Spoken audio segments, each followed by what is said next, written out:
Best attitude towards accounting with Pioneer.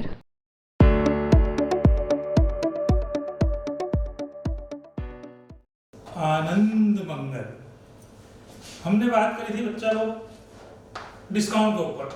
Trade discount की book में कोई एंट्री नहीं करते हैं, ऊपर के ऊपर हवा के हवा में माइनस कर देंगे। Number 2 case discount. Case discount case को प्रमोट करने के लिए जब केस पेमेंट होगा तो case discount, otherwise case discount का कोई रोल नहीं और केस डिस्काउंट की बुक में एंट्री करते हैं। नंबर 3 क्वांटिटी डिस्काउंट की बुक में कोई एंट्री नहीं होती है क्योंकि अकाउंटिंग में क्वांटिटी को कंसिडर नहीं करते हैं। हम परचेस वाले पॉइंट पे थे, परचेस वाले पॉइंट पे कंटिन्यू करते हैं। Goods purchase from Ram 10,000 at 10% trade discount and 5% के डिस्काउंट। तो अब यहाँ पे अपने 10,000 का मटेरियल परचेस करा है राम से, ट्रेड डिस्काउंट है 10%, के डिस्काउंट है 5%। If 1/3 of the amount paid by cash, तो हमने उसको मटेरियल सेल तो करा है कि ट्रेड डिस्काउंट भी है, के डिस्काउंट भी, लेकिन पार्टी फुल पेमेंट, हम सप्लायर को फुल पेमेंट, लेकिन सप्लायर को फुल पेमेंट हम केस में नहीं दे रहे हैं, पार्ट हम केस में पेमेंट कर रहे हैं। इसका मतलब हमने जो परचेस करी उसमें कुछ पार्ट क्रेडिट परचेस है और कुछ पार्ट केस परचेस भी है, और केस डिस्काउंट केवल केस परचेस पे ही देंगे, केस डिस्काउंट केवल केस परचेस पे ही देंगे। ठीक है, तो अपन सबसे पहले डिसाइड करते हैं कि गुड्स कितने की है, एमआरपी क्या है। तो गुड्स की एमआरपी है 10,000। सबसे पहले ट्रेड डिस्काउंट है क्या, तो ट्रेड डिस्काउंट को अपन ऊपर के ऊपर ही माइनस कर देंगे। 10,000 का 10% 1,000, मतलब परचेस बुक में रिकॉर्ड होगी, परचेस बुक में रिकॉर्ड होगी 9,000 की।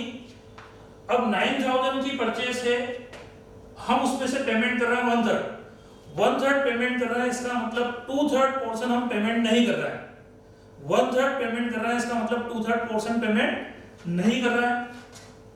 तो पहले अपन जो पेमेंट नहीं कर रहा है उसकी बात करेंगे। 2/3 परचेस आर क्रेडिट, तो 9,000 का 2/3 हमने किससे मटेरियल परचेस करा है, राम से, तो ये है क्रेडिट परचेस। तो 9,000 में से 6,000 की क्रेडिट परचेस हो गई, तो कैश परचेस बची 1/3, और 1/3 का पेमेंट हम करेंगे तो सामने वाली पार्टी से हमको 1/3 अमाउंट पे जो हम पेमेंट कर रहा है इस पे डिस्काउंट इशूड होगा 3,000 का 5% 150। तो 150 माइनस करके अपन सामने वाले को, सप्लायर को पेमेंट करेंगे 2,850। अब यहाँ 4 अकाउंट्स पे इफेक्ट पड़ा है। जनरल एंट्री क्या होगी, सबसे पहले तो परचेस कितने की, तो परचेस 10,000 की नहीं, परचेस है 9,000 की, तो परचेस अकाउंट ये 9,000। अब 9,000 की परचेस ना तो क्रेडिट है पूरी, ना कैश परचेस है, इसमें कुछ पार्ट क्रेडिट है और कुछ पार्ट कैश है।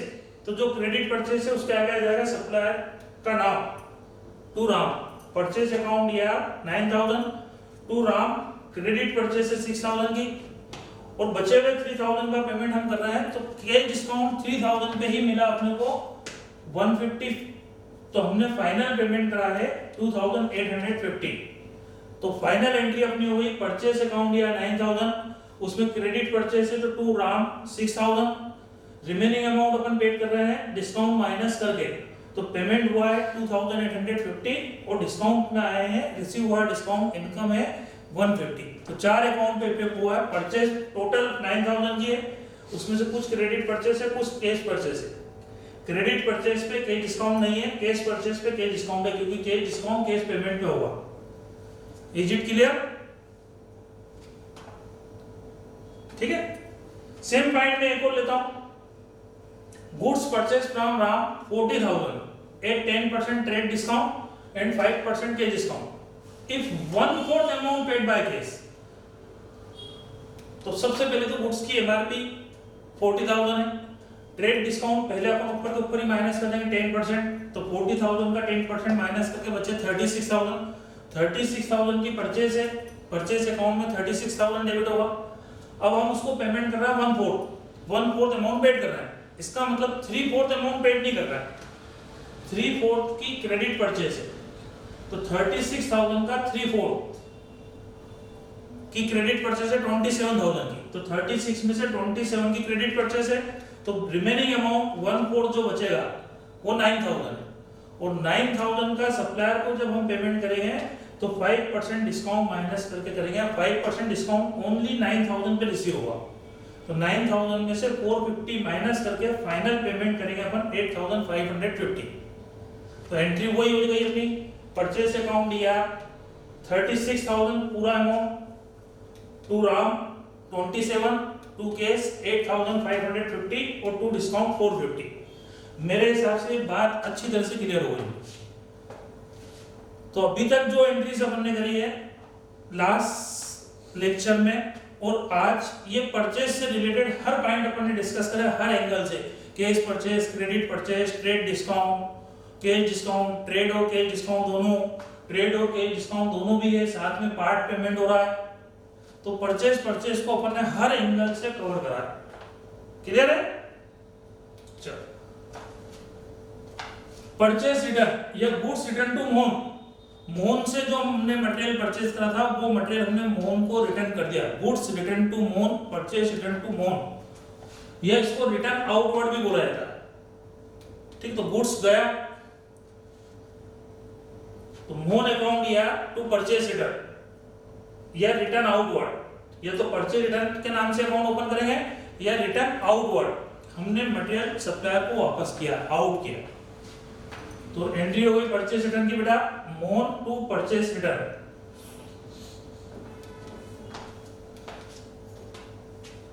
Goods return to Ram, invoice price 1000 which purchase at 10% trade discount. तो हमने मोहन को मटेरियल रिटर्न कर दिया, तो एंट्री तो वही होगी, Mohan to purchase return, Ram को रिटर्न कराया तो राम टू परचेज रिटर्न, है ना। तो जब हमने मटेरियल परचेज करा था तो 10% डिस्काउंट माइनस होगा, कौन सा डिस्काउंट? Trade discount. तो जब ये मटेरियल हम सप्लायर को रिटर्न करने जाएंगे तो उसकी प्राइस 1000 नहीं होगी, 1000 में से 10% ट्रेड डिस्काउंट माइनस करके नेट परचेज जो होगी वो होगी 900 की, और 900 परचेज रिटर्न रिकॉर्ड होगा। तो एंट्री वही हो गई अपनी, राम टू परचेज रिटर्न, लेकिन अमाउंट 1000 की जगह 1000 आएगा। ट्रेड डिस्काउंट ऊपर के ऊपर ही माइनस कर देते हैं, बराबर है, परचेज करते समय भी और वो मटेरियल रिटर्न करेंगे तब भी, क्योंकि वो मटेरियल हम सप्लायर को रिटर्न करने जाएंगे तो वो डिस्काउंट माइनस करके ही लेगा ना, क्योंकि देते समय भी उसने मटेरियल डिस्काउंट माइनस करके ही दिया था, बराबर है। तो राम टू परचेज रिटर्न 900। अब अपन आते हैं, चेंज करते हैं यहाँ पे सेल्स। अब सेल्स के बारे में पूरी अपन डिटेल में डिस्कस करेंगे। गुड्स सोल्ड, तो जैसे हमने मटेरियल सेल करा, कुछ नहीं करा तो कैश सेल से, तो कैश रिसीव होगा और गुड्स हमारे यहाँ से जाएगा। सेल की एंट्री आपको आती है, अपन पहले डिस्कस कर चुके हैं। एंट्री होगी कैश अकाउंट या टू सेल्स अकाउंट, बराबर है, कैश आ रहा है, गुड्स जा रहा है, सेल्स हमेशा क्रेडिट होता है। गुड्स सोल्ड टू राम, अब हमने यहाँ मटेरियल राम को सेल करा है तो यहाँ राम रिसीवर हो गया, तो एंट्री हो जाएगी राम टू सेल्स अकाउंट 9000, बराबर है। Goods sold to Mohan 8000 at 10% trade discount, हमने सेल करा तो सेल की एंट्री तो वही हो जाएगी, मोहन टू सेल्स, लेकिन अमाउंट क्या आएगा? तो यहाँ पे डिस्काउंट है, कौन सा डिस्काउंट है? Trade discount 10%। तो ट्रेड डिस्काउंट अपन ऊपर के ऊपर ही माइनस कर देंगे, 8000 का 10% 800 माइनस करके फाइनल नेट सेल जो होगी वो 7200 की होगी और एंट्री सेल्स की 7200 से होगी। क्या एंट्री होगी? Goods sold to Mohan, Mohan दिया टू सेल्स अकाउंट 7200। यदि अगर आपको कैलकुलेशन में कोई प्रॉब्लम आ रही है, वर्किंग नोट में प्रॉब्लम आ रही है, तो कैलकुलेशन से रिलेटेड मेरे वीडियो बने हुए हैं, आप चैनल पे जाके चैनल को सब्सक्राइब भी करें, लाइक भी करें, कमेंट भी करें, और मेक माय कैलकुलेशन इजी करके एक सीरीज बनाई है मैंने, जिसमें हर स्टेज पे सारे वर्किंग नोट आपके बहुत इजी लगने लगेंगे। वो 2-3 वीडियो हैं, वो आप जरूर देखें। आपको जिंदगी में, लाइफ में, एजुकेशन लाइफ में, प्रैक्टिकल लाइफ में कभी भी कैलकुलेशन में प्रॉब्लम नहीं आएगी, बराबर है। मेक माय कैलकुलेशन इजी के नाम से एक कैलकुलेशन की सीरीज है। Goods sold for ₹8000 at 10% trade discount. अब यहाँ पे हमने सेल करी है, नाम नहीं दिया, मतलब कैश सेल्स है, तो भले ही कैश सेल्स है लेकिन डिस्काउंट कौन सा है? Trade discount. तो ट्रेड डिस्काउंट तो ऊपर के ऊपर हवा में ही, तो 8000 का 10% 800 माइनस करके सेल्स रिकॉर्ड होगी 7200 की। तो cash sales 7200, entry cash account या टू सेल्स अकाउंट, बोलते रहो साथ साथ। Goods sold 8000 at 10% cash discount. अब यहाँ ट्रेड डिस्काउंट नहीं है, कैश डिस्काउंट है, और कैश डिस्काउंट बुक में रिकॉर्ड होता है, ऊपर के ऊपर माइनस नहीं होगा। तो अब 8000 की सेल है, 8000 की ही सेल रिकॉर्ड होगी क्योंकि ट्रेड डिस्काउंट नहीं है। तो सेल्स 8000 की है, लेकिन कस्टमर को हमने ऑफर दे रखा है कि इमीडिएटली पेमेंट करोगे तो हम आपको 10% डिस्काउंट देंगे, बाकी पैसा आप हमको दे देना। तो कस्टमर से हमको 10% डिस्काउंट 800 माइनस होके कैश रिसीव होगा 7200। तो अब एंट्री होगी कैश अकाउंट यार 7200, कैश डिस्काउंट बुक में रिकॉर्ड होगा, डिस्काउंट अकाउंट यार 800 और टू सेल्स 8000। सेल्स पूरी 8000 रिकॉर्ड होगी कि भैया 8000 पार्टी इमीडिएटली पेमेंट कर रही है तो 800 कैश डिस्काउंट है, और बाकी अमाउंट हमने एक्सेप्ट किया है, रिसीव किया है 7200 बराबर goods sold at invoice price 20000, 5% trade discount and 2% cash discount. तो अब यहाँ ट्रेड डिस्काउंट भी है, कैश डिस्काउंट भी है। तो पहले तो अपन बात करते हैं गुड्स की एमआरपी 20000 है। क्या ट्रेड डिस्काउंट है? बिल्कुल है, 5%। तो 20000 का 5% 1000, तो 1000 ऊपर के ऊपर ही माइनस हो जाएगा। बुक में सेल्स रिकॉर्ड होगी 19000 पे, तो सेल्स अकाउंट क्रेडिट होगा 19000 से, लेकिन कस्टमर से 19000 रिसीव नहीं होंगे क्योंकि हम 19000 रिसीव होंगे तो हम उनको कैश डिस्काउंट दे रहे हैं 2%। तो कस्टमर 19000 का 2% डिस्काउंट 380 माइनस करके हमको 19 माइनस 380 नेट कैश रिसीव होगा 18620 बराबर है। तो सबसे पहले सेल्स अकाउंट में तो क्रेडिट होगा 19000, जबकि कैश रिसीव हुआ है 18620 और डिस्काउंट हमने दिया है, डिस्काउंट अलाउड करा है 380। तो अब एंट्री क्या हो गई? कैश अकाउंट दिया 18620, डिस्काउंट अकाउंट दिया 380 और सेल्स क्रेडिट होगी 19000 बराबर है। चलो, गुड्स सोल्ड टू ललित 20000 एक 20% trade discount and 5% cash discount. तो अब हमने ललित को 20000 की एमआरपी का मटेरियल सेल करा है, इसमें 20% ट्रेड डिस्काउंट भी है, 5% कैश डिस्काउंट भी है। If 3/4 of the amount received in cash, और ललित से 100% अमाउंट रिसीव्ड नहीं हुआ है, 3/4 मतलब 75% अमाउंट रिसीव्ड हुआ है। तो इसका मतलब 75% 3/4 कैश सेल्स है, बाकी क्रेडिट सेल्स है। ठीक है। तो सबसे पहले एमआरपी 20000, क्या ट्रेड डिस्काउंट है? यस 20%। तो 20000 का 20% 4000 माइनस पहले ही कर देंगे ऊपर के ऊपर, और सेल्स रिकॉर्ड होगी 16000 पे। तो सेल्स अकाउंट में क्रेडिट होंगे 16000। अब इस 16000 में से 3/4 अमाउंट आ रहा है, तो इसका मतलब 1/4 अमाउंट रिसीव नहीं हो रहा है, 1/4 की क्रेडिट सेल है। तो पहले 1/4 माइनस कर दो, तो 16000 का 1/4 4000 का उधार माल बेचा है, क्रेडिट सेल करिए। तो 16 में से 4 की क्रेडिट सेल हो गई, तो बचे 12000 पार्टी हमको अमाउंट पे कर रही है 3/4। 16000 का 3/4 12000 ही होता है। तो 12000 जब कस्टमर से रिसीव होगा तो हम उसको कैश डिस्काउंट देंगे 5%। तो 12000 का 5% 600 माइनस होगा, और कस्टमर से नेट अमाउंट हमको रिसीव होगा 11400 बराबर है। तो पार्ट में कैश सेल्स है और पार्ट क्रेडिट सेल है, और कैश डिस्काउंट कैश सेल्स पे दिया गया है। तो एंट्री होगी ललित डीआर 4000, क्योंकि 4000 का माल 1/4 उसको उधार बेचा है। Cash account D R 11400, discount account D R 600 और टू सेल्स 16000। 16000 की टोटल सेल है, इसमें 1/4 क्रेडिट है और 3/4 कैश है, और कैश पे कैश डिस्काउंट है बराबर है। चलो सेल पॉइंट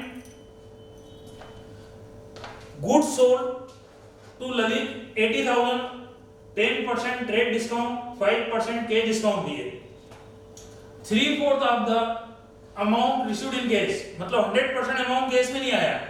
इसका मतलब इस सेल्स में पार्ट जो है वो क्रेडिट सेल्स है और कुछ पार्ट जो है वो कैश सेल्स है, और कैश डिस्काउंट केवल कैश सेल्स पे ही दिया जाता है। तो सबसे पहले एमआरपी 80,000, क्या ट्रेड डिस्काउंट है? यस 10%, तो लेस 10% ट्रेड डिस्काउंट 8,000, तो 80 में से 8 माइनस कर देंगे तो सेल्स काउंट होगी 72,000 की, सेल्स अकाउंट में क्रेडिट होंगे 72,000। अभी 72,000 में से 3/4 अमाउंट रिसीव हो रहा है, तो 72 में से 3/4 की कैश सेल्स है, इसका मतलब बचा हुआ 1/4 अमाउंट क्रेडिट है, तो पहले अपन 1/4 हटा दो, तो 72,000 का 1/4 क्रेडिट सेल्स है 18,000, तो 72 में से 18,000 का तो माल उधार बिका है, क्रेडिट सेल है, तो बचा 54, और 54,000 जब कस्टमर से हमको कैश रिसीव होगा तो कस्टमर उस पे 5% कैश डिस्काउंट माइनस करेगा, 54 का 5% 2,700 माइनस करके नेट अमाउंट हमारे हाथ में रिसीव होगा 51,300। तो एंट्री वही हो गई, Lalit DR 18,000, cash account DR 51,300, discount account DR 27 और टू सेल्स 72। ट्रेड डिस्काउंट के बाद की बातें आएगी, ट्रेड डिस्काउंट के ऊपर की बातें तो गायब हो जाएगी। बराबर है। तो आपको सेल्स के बारे में हर एंगल से सारे पॉइंट क्लियर हो गए होंगे, ऐसी हम उम्मीद ही कर सकते हैं। बराबर है ना?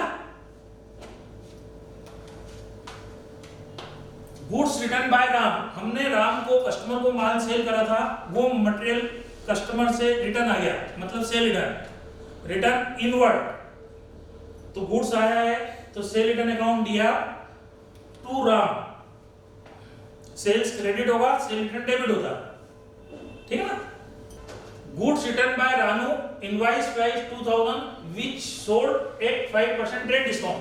जब हमने रानू को मटेरियल सेल करा था तो 5% ट्रेड डिस्काउंट दिया था, तो जब वो मटेरियल रानू से रिटर्न आएगा तो सेल रिटर्न की एंट्री वही होगी, सेल रिटर्न टू रानू, लेकिन ट्रेड डिस्काउंट माइनस करने के बाद।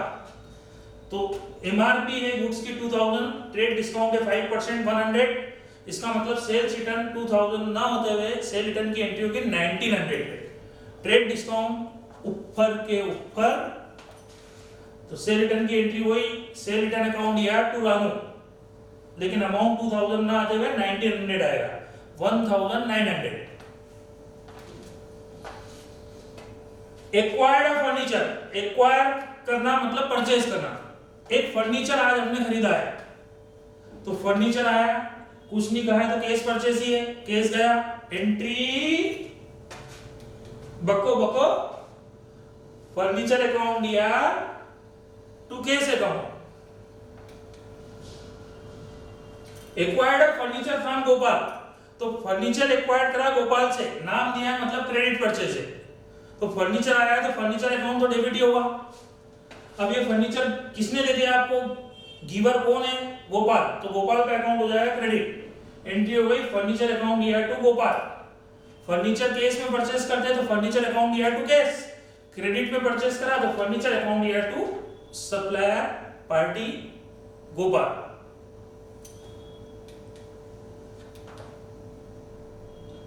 Purchase a building costing 15,000, paid 5,000 in cash, balance through out loan.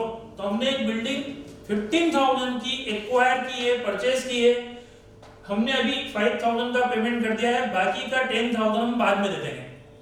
तो बिल्डिंग परचेज करिए तो बिल्डिंग अकाउंट दिया 15,000, केस गया कितने का अपने यहाँ से 5,000, तो टू केस अकाउंट 5,000, बाकी पार्टी का नाम गिवन नहीं है तो टू लोन अकाउंट, क्योंकि बाकी का पेमेंट बाद में करेंगे, क्रेडिट परचेज है ना। तो 15,000 की बिल्डिंग है, उसमें से 5,000 पेमेंट करा, बाकी बाद में देंगे। तो तीन अकाउंट पे पड़ा, बिल्डिंग अकाउंट दिया 15,000, to cash account 5,000, to party या टू लोन अकाउंट।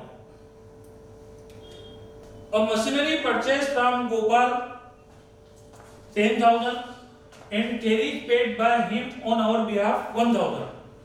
हमने गोपाल से एक मशीन परचेज करी है 10,000 में, और उसका जो ट्रांसपोर्टेशन चार्जेस था हमने उससे बोला कि अभी तू दे दे, हम तेरे को बाद में पेमेंट कर देंगे। Carriage paid by him on our behalf. तो यहाँ पे एक पॉइंट समझने वाली बात है बेटा कि जितने भी बिजनेस के अंदर ट्रांजैक्शन होते हैं हम नेचर वाइज उसको दो कैटेगरी में क्लासिफाई करते हैं, कैपिटल नेचर और रेवेन्यू नेचर। कौन सा बेटे? कैपिटल नेचर और रेवेन्यू नेचर।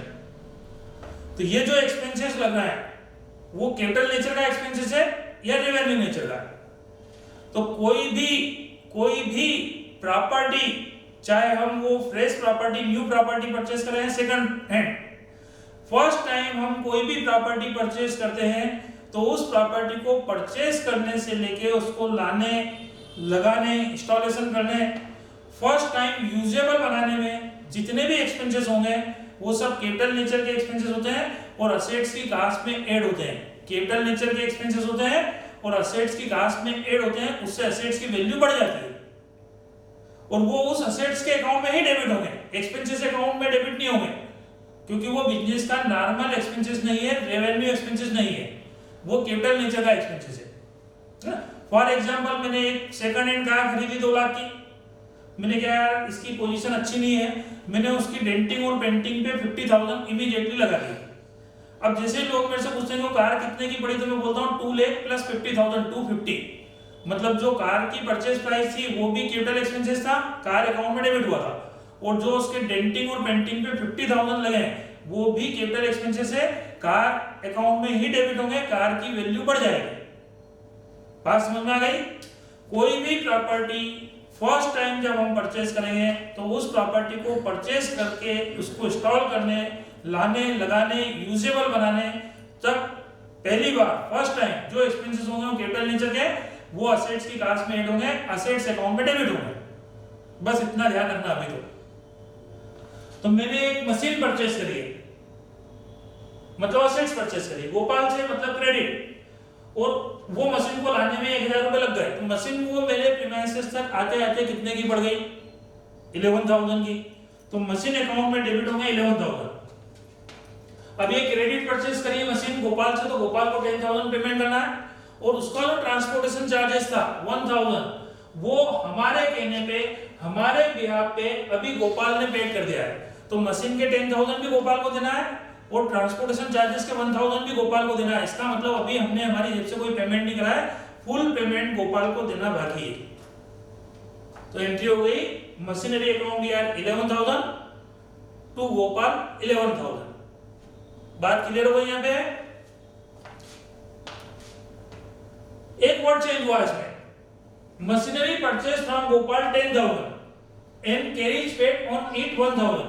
हमने गोपाल से मशीन खरीदी, उसको लाने में ट्रांसपोर्टेशन चार्जेस लगा है 1,000। तो सबसे फर्स्ट पॉइंट ये आता है कि वो 1,000 कौन सा एक्सपेंसेस है? कैपिटल एक्सपेंसेस है, असेट्स की कास्ट में ऐड होगा, मतलब वो मशीन हमारे को कितने की पड़ गई? 11,000 की। तो मशीन अकाउंट में तो 11,000 डेबिट हो गए, बराबर है। अब ये मशीन गोपाल से खरीदी, मतलब क्रेडिट परचेस है, गोपाल को अभी 10,000 मशीन का पेमेंट करना बाकी है, तो टू गोपाल 10,000, और जो 1,000 ट्रांसपोर्टेशन चार्जेस था वो इमीडिएटली हमने कैश पेड कर दिया है, तो टू कैश। तो 11,000 की मशीन हमने गोपाल से परचेस करी क्रेडिट में और उसका ट्रांसपोर्टेशन चार्जेस 1,000 हमने इमीडिएटली पेड कर दिया है। तो मशीनरी अकाउंट यार 11,000 टू गोपाल 10,000 टू कैश 1,000, बराबर। Goods purchase from Akash 10,000 and carriage paid by him on our behalf. अब यहाँ पे असेट्स परचेज नहीं करी है, क्या परचेज करा है? गुड्स परचेज करा है। तो उस गुड्स को लाने में जो खर्चे लगे हैं वो रेवेन्यू नेचर के हैं, वो एक्सपेंसेस अकाउंट में डेबिट होंगे। जितना भी गुड्स को कैरी करने में एक्सपेंसेस वगैरह लगते हैं वो सारे एक्सपेंसेस रेवेन्यू नेचर के होते हैं, और रेवेन्यू नेचर के होते हैं मतलब एक्सपेंसेस अकाउंट में डेबिट होंगे, गुड्स की वैल्यू में नहीं ऐड होंगे, परचेस अकाउंट में ऐड नहीं होंगे, परचेस अकाउंट में डेबिट नहीं होंगे, एक्सपेंसेस अकाउंट में डेबिट होंगे, ठीक है ना। केवल असेट्स से रिलेटेड जो एक्सपेंसेस होते हैं फर्स्ट टाइम वो कैपिटल नेचर के होते हैं, वो असेट्स की कास्ट में होते हैं, असेट्स अकाउंट में डेबिट होते हैं।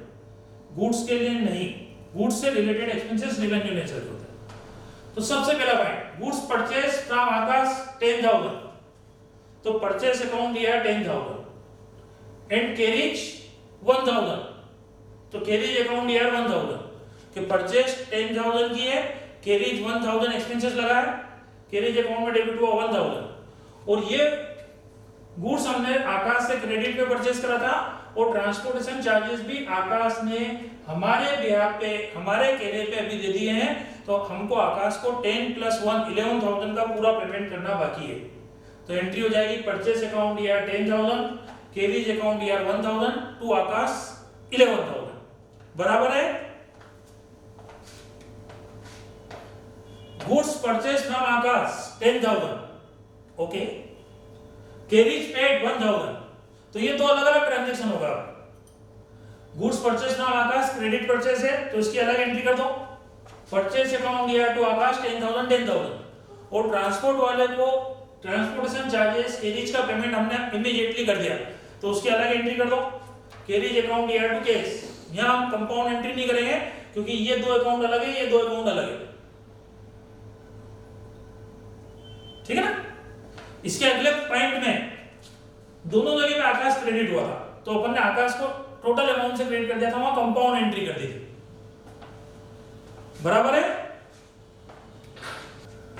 पेड कैश टू मिसेस सपना ऑन बिहाफ ऑफ अशोक, तो अशोक के कहने पे अशोक के बिहाफ पे हमने मिसेस सपना को अमाउंट पेड कराया, तो हमारी डील सपना के साथ में हुई है कि अशोक के साथ में हुई है।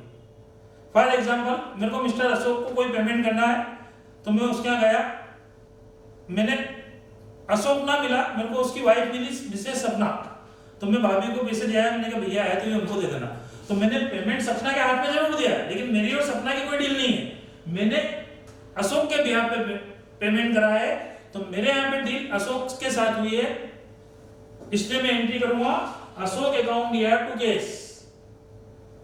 सपोज करो कि मिस्टर अशोक को मेरे को पेमेंट पहुंचाना है, सपना मेरे यहाँ की एम्प्लॉई है, वो उधर जा रही थी तो मैंने सपना को नगद पैसे दिए, मैंने कहा यार वो अशोक को पेमेंट पहुंचा देना, तो भले ही मैंने सपना के हाथ में पैसे दिए लेकिन ये सपना और मेरे बीच की डील नहीं है, ये डील हुई है अशोक और मेरे बीच की कि सपना के थ्रू मैंने अशोक के पास पैसे पहुंचाए, तो एंट्री में अशोक की आएगा, सपना नहीं आएगा। मेरे सामने हम जरूर डिटेल लिख सकते हैं कि थ्रू सपना हमने आपके पास पेमेंट पहुंचाया था, बराबर है। तो पेड कैश टू मिसेस सपना on behalf of mister Ashok, तो अशोक को पेमेंट करना था, हम सपना के हाथ में पेमेंट करके आ गए, तो डील हमारी अशोक के साथ है ना कि सपना के साथ, तो अशोक टू केस। जस्ट इसका opposite point, received cash from Sapna on behalf of Ashok, Ashok से पैसे लेने थे तो अशोक खुद देने ना आया, उसके बिहाफ पे मिसेस सपना हमारे यहाँ के पेमेंट जमा करा के गई, तो सपना से हमारी डील नहीं, हमारी डील मिस्टर अशोक से, तो एंट्री होगी केस अकाउंट दिया टू अशोक। आप नरेशन में डिटेल लिख देना कि केस रिसीव हुआ था थ्रू सपना, सपना के थ्रू हमारे पास पैसा आया था, ताकि वो याद रहे, बराबर है ना। Disposed of a machinery for ₹4,000, machine हमने डिस्पोज्ड ऑफ कर दी, डिस्पोज्ड ऑफ मतलब हटा दी और वो गई मशीन और उससे पैसे मिल गए कितने 4,000, इसका मतलब एक तरह से हमने हमारी मशीन 4,000 में सेल कर दी, डिस्पोज्ड ऑफ मतलब सेल। तो मशीनरी सोल्ड फॉर ₹4,000, तो केस आया मशीन गई, एंट्री क्या हो जाएगी केस अकाउंट दिया to machinery, disposed of machinery to Shyam, हमने मशीन सेल करी है मिस्टर श्याम को, मतलब क्रेडिट में सेल करी है, तो मशीन तो गई तो मशीन अकाउंट होगा क्रेडिट और श्याम यहाँ पे रिसीवर हो गया, तो श्याम अकाउंट हो जाएगा डेबिट, एंट्री हो जाएगी श्याम दिया या श्याम से अकाउंट दिया टू मशीनरी अकाउंट, ठीक है। यहीं तक हमारा आज का लेक्चर है, इसके आगे हम कंटिन्यू जनरल एंट्री करेंगे। Thank you.